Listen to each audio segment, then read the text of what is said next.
చిన్న కాకరకాయలు చేసుకునే విధానం. ఫస్ట్ కడగలాటిని తొడలు తోలిసేసి కడుక్కొని పెన్నం మీద వేయించాలా.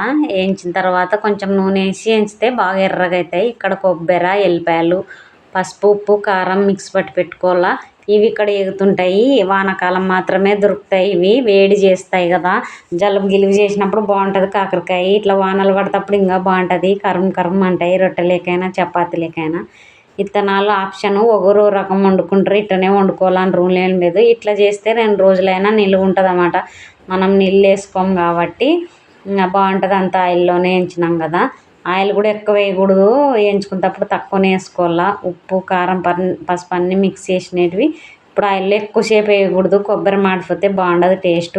ఇంకా అట్లా వేసి తీసేసి మనం వేయించి పెట్టుకునే విత్తనాలు, కాకరకాయలు, కరివేపాకు అన్నీ వేసి కలిపి పెట్టుకున్నాం అంటే 2 రోజులైనా నిలువ ఉంటుంది. చపాతీలకి, రొట్టెలకి సూపర్ కాంబినేషన్. నా వీడియో నచ్చింటే లైక్ చేయండి, షేర్ చేయండి, సబ్స్క్రైబ్ చేసుకోండి. కొత్త వాళ్ళు ఎవరైనా చూస్తే సబ్స్క్రైబ్ చేసుకోండి. మంచి మంచి వీడియో కోసం ఎదురు చూడండి.